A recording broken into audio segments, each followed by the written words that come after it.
Hello viewers, आज की और एक नई कहानी में आप लोगों का हार्दिक स्वागत है। आज की कहानी का नाम है गरीब और आमिर की बारिश की कहानी। शिक्षाप्रद कहानियाँ में से एक कहानी है। ये कहानी ऐसा है, एक गांव में एक किसान रहता था जिसका नाम रामू था। उसके घर के बाहर उसका एक छोटा सा खेत था। उसका पूरा परिवार उसके साथ खेत में काम करने में मदद किया करता था। रामू ने बच्चे सब्जियों को पानी भी दे दिया करते थे। इस बार रामू के खेत की फसल बहुत अच्छी थी। वो अपनी पत्नी से कहता है कि इस बार हमारी फसल बहुत अच्छी है और अगर सब कुछ सही रहा तो हम इस बार फसल बेचकर अपना पक्का घर बना लेंगे।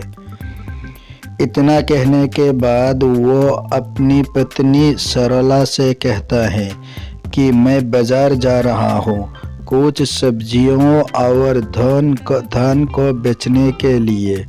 तुम खेत में कीटनाशक दवाइयाँ छिड़क देना।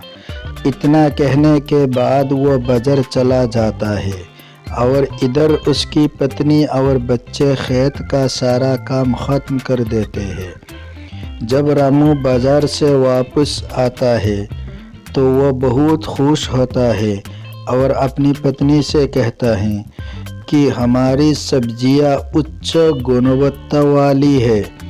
हमें इस बार बाजार में बहुत अच्छे दाम मिलेंगे। बाजार में जल्दी से सब्जियां तोड़कर बेचनी होगी। यह सुनकर उसकी पत्नी ने कहा, ठीक है, हम कल ही सारी सब्जियां तोड़कर बाजार में बेचने के लिए तैयार कर देंगे। इतना कहने के बाद वो अपने परिवार के साथ खुशी खुशी से सो जाते हैं। लेकिन रात में अचानक बारिश होने लगती है। बारिश होने की वजह से रामू बहुत दुखी होता है और वो अपनी पत्नी को उठाता है और कहता है, सरला, यो देखो कितनी तेज बारिश हो रही है। इस सरला भी बहुत दुखी हो जाती है और वो कहती है, हे भगवान, हमारी फसल का क्या होगा। दोनों पति पत्नी भगवान से बारिश बंद होने के लिए प्रार्थना करने लगे, लेकिन बारिश रुकने का नाम ही नहीं ले रही थी। यहाँ तो कि कुछ देर बाद ओले भी पड़ने लगे। पूरे खेत में बारिश का पानी भर गया। इससे वो दोनों बहुत परेशान थे। रामू ने कहा, सरला, बारिश का पानी बढ़ता जा रहा है। धीरे वो पानी हमारे घर में भी भरने लगेगा और हवा की वजह से हमारी घर का छप्पर भी टूटने लगा है। दोनों बहुत परेशान थे। किसी को कुछ समझ नहीं आ रहा था कि ऐसी परेशानी में उन्हें क्या करना चाहिए। सरला ने अपने दोनों बच्चों को उठाया और अपने पति के साथ किसी सुरक्षित स्थान पर जाने का फैसला किया। जब वो अपने घर से निकले तो देखा पहले से ही बारिश के पानी की वजह से कोई घर टूट चुके थे। पूरे गांव में पानी भर चुका था और गांव के अन्य लोग भी अपना सामान सर पर रखकर गांव से निकल रहे थे। पूरा गांव दुखी था। सभी एक दूसरे की मदद कर रहे थे। सभी गांव वाले गांव के बाहर के पुल के ऊपर आकर रुक गए। कुछ समय बाद बारिश रुक गई और अगले दिन सुबह सरकारी लोग गांव में फंसे लोगों के लिए खाना लेकर आए। गांव वाले खाने को देखकर कर्मचारियों की ओर दौड़े। रामू को भी खाने के कुछ पैकेट मिल गए थे। रामू ने वो खाने के पैकेट अपने बच्चों को खिला दिए और दोनों पति पत्नी भूखे रहे। अब गाँव वालों को कुछ राहत सी महसूस होने लगी। अब उन्हें पूरी उम्मीद थी कि वो अब अपने गांव में लौट जाएंगे। लेकिन तभी थोड़ी देर बाद फिर से बारिश होना शुरू हो गई। इस बार बारिश बहुत देर से लगातार पड़ रही थी। पानी बढ़ता जा रहा था, जिसकी वजह से गांव में राहतकर्ता भी खाना लेकर नहीं आए थे। इस रामू ने कहा कि इस बार हमारे गांव में सरकारी गाड़ियां खाना लेकर नहीं आएगी। मैं खाना लेने के लिए गांव से बाहर जाता है। कुछ देर बाद रामू खाना लेकर सरला और बच्चों के पास पहुंचा, लेकिन रामू के शरीर पर बहुत चोट के निशान बने हुए थे, जिन्हें देखकर सरला घबराते हुए बोली, यह सब कैसे हुआ? इस पर रामू ने कहा कि पास वाले गांव में सरकार मुफ्त में खाना बांट रही थी, जिसकी वजह से वहां पर बहुत भीड़ थी। मुझे खाने लेते हुए भीड़ में यह चोट लग गई। इतना सुनकर सरला रोने लगी और कहने लगी, जो हाथ अनाज उगाते थे आज वो खुद अनाज के लिए परेशान है। यह कैसी स्थिति आ चुकी है? रामू ने सरला को समझाया और कहा कि तुम घबराओ मत, सब कुछ जल्दी ही ठीक हो जाएगा।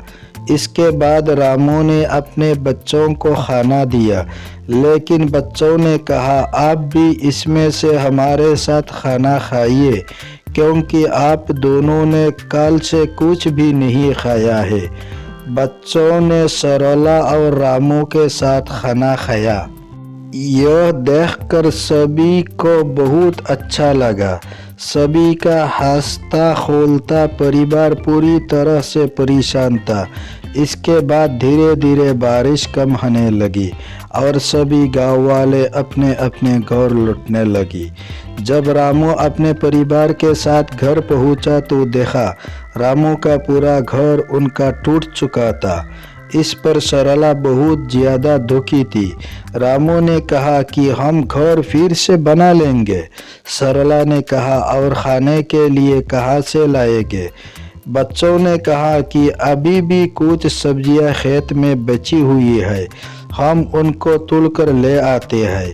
बच्चे सब्जियां तोड़ने में लग जाते हैं। रामू और सरला अपने घर को फिर से बनाने में लग जाते।